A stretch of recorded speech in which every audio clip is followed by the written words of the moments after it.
মুসলমানদেরকে খ্রিস্টানদেরকে কবরে দাফন করা হয়, অন্য অনেক ধর্ম আছে আফ্রিকার, তাদেরকেও কবরে দাফন করা হয়, মানে মাটি গেড়ে মাটির ভিতরে রাখা হয়। কিন্তু হিন্দু বা আরো অনেকে আছে যাদেরকে দাফন করা হয় না, পানিতে ভাসিয়ে দেওয়া হয়, আগুনে পুড়িয়ে দেওয়া হয়, চিতায় উঠানো হয়, কেউ কেউ আবার লাশকে সংরক্ষণ করে রাখে, দাফন করে না। তাহলে এদের কবর আযাবটা হয় কোথায়? মানে যাদেরকে দাফন করা হয় না এদের কবর আযাব হয় কোথায়? আপনারা যে বলেন যে কবর আযাব হবে, আপনারা যে বলেন কবরের মধ্যে প্রশ্ন আসবে, তো যাদেরকে কবরেই নেওয়া হয় না, বিমান ক্রাশ করে সাগরে পড়ে গেছে, এখন এই মানুষগুলোর কিভাবে মুনকার নাকির প্রশ্ন করবে? প্রশ্ন জাগে না? জাগে। এটার জবাব কি দেখেন, আসলে কবরের সুখ বা শাস্তির বিষয়টা সম্পূর্ণ অদৃশ্যের বিষয়। জ্ঞান বিজ্ঞান কিংবা যুক্তি দিয়ে আপনি কবরের জগৎকে ফিল করতে পারবেন না, অনুভব করতে পারবেন না। তো কিভাবে অনুভব করবেন? আল্লাযীনা ইউমিনুনা বিল গায়ব। আরে ইমানের পরিচয় কি? যে অদৃশ্যের প্রতি আপনি বিশ্বাস স্থাপন করবেন। আল্লাহর প্রতি যে ইমান এনেছেন, আল্লাহরে দেখছেন, আপনি দেখেন না, আমিও দেখি নাই, চর্মচক্ষু দিয়ে আমার আল্লাহকে দেখা সম্ভব না, তা আপনি আল্লাহর প্রতি ইমান এনেছেন না। বাতাস আপনি দেখেছেন, ধরা যায়, ছোঁয়া যায়, বিশ্বাস করেন না যে বাতাস বলে কিছু আছে।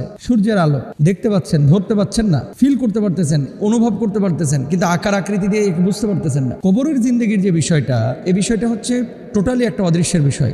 ইসলামী শরিয়ায় মানুষ মারা যাওয়ার পরে যে বিষয়টি বলা হয়েছে যে তার রূহটা আসলে কবরে থাকে না, তার রূহটা দুনিয়াতেও থাকে না। তার রূহটা থাকে কোথায়? তার রূহটা চলে যায় হচ্ছে আলামে বারজাখে, হয় ইল্লিয়িনে যাবে অথবা সিজ্জিনে যাবে। এই দুইটা জায়গার যে কোনো এক জায়গায় যাবে। জাহান্নামী হলে এক পরিবেশে যাবে, জান্নাতি হলে আরেক পরিবেশে যাবে।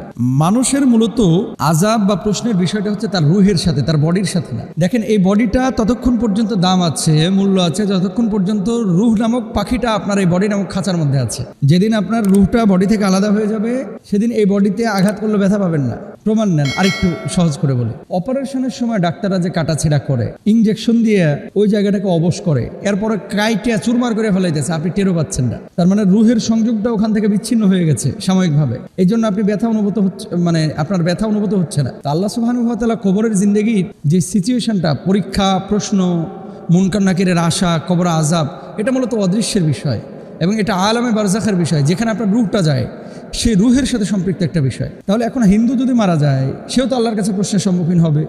খ্রিস্টান যদি মারা যায়, সেও হবে। বিমান ক্র্যাশ করে কেউ যদি সাগরে পড়ে মারা যায়, সেও হবে। তো তার রুহটা কোথায় যায়? আল্লাহর কাছে ফিরে যায়। আল্লাহর কাছে ফিরে যায়। আল্লাহ বলছেন না যে মিনহা খলাকনাকুম ওয়া ফিহা নুঈদুকুম ওয়া মিনহা নুখরিজুকুম তারাতান উখরা। তো আল্লাহর কাছে যখন যাবে, ওই রুহের উপর অত্যাচার হবে, ওই রুহের উপর আযাব হবে, ওই রুহের উপরে শাস্তি হবে, ওই রুহকে প্রশ্ন করা হবে, ওই রুহের আপনার যে পরিবেশ থাকবে, সিচুয়েশন বা যে মাকাম থাকবে, সেখানে তাকে সেই প্রশ্নগুলো করা হবে। আর কবরের জিন্দেগিতে আযাবটা কবরের মধ্যে কিভাবে হয়? 70 গজ মাটির নিচে তাকে দাবিয়ে দেওয়া হবে, দুই পাশে মাটির দিয়ে তাকে চাপ দেওয়া হবে। এই সমস্ত বিষয়গুলো কি কাইফিয়তে হবে, এটা আল্লাহ ছাড়া আপনি আমি কেউ জানি না।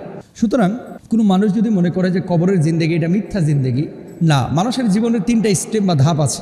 1 নম্বর হচ্ছে জন্মের আগের, আরেকটা হচ্ছে জন্মের পরের, এই দুনিয়ার জিন্দেগি, আরেকটা হচ্ছে কবরের জিন্দেগি, কবরের পরে আখিরাতের জিন্দেগি। বুঝতে পেরেছেন নিশ্চয়? দুনিয়াতে আসার আগেই মায়ের পেটের মধ্যে যখন ছিলেন, আপনার ভিতরে কিন্তু আল্লাহ তাআলা রূহ দিয়েছিলেন। এরপরে দুনিয়ার মুখ দেখলেন, দুনিয়াতে একটা নির্দিষ্ট সময় সফর করলেন, এরপরে আপনি ট্রানজিটে চলে গেলেন কোথায়? কবরের জিন্দেগিতে। এই ট্রানজিটের পরে আখিরাতে আপনি উঠবেন, মূল গন্তব্য। এবার আপনাকে আল্লাহ তাআলা প্রতিদান দেবেন। সুতরাং বি কেয়ারফুল। এই জিনিসগুলো আমরা কিন্তু অনেকে বুঝি না। কবরের আযাবকে আমরা মিথ্যা মনে করি না। কবরের আযাব যদি আপনি বিশ্বাস না করেন, আপনার ইমানে ঝামেলা হয়ে যাবে। আফালা ইয়ালামু ইযা বু'থিরা মা ফিল কুবুর, কবরের কথা তো আল্লাহ তাআলা কোরআনেও বলেছেন। আল্লাহ তাআলা আমাদের সবাইকে বোঝার তৌফিক দান করুন। কবরে যাওয়ার সামানা নিয়ে কবরে যাওয়ার তৌফিক দান করুন। আমিন।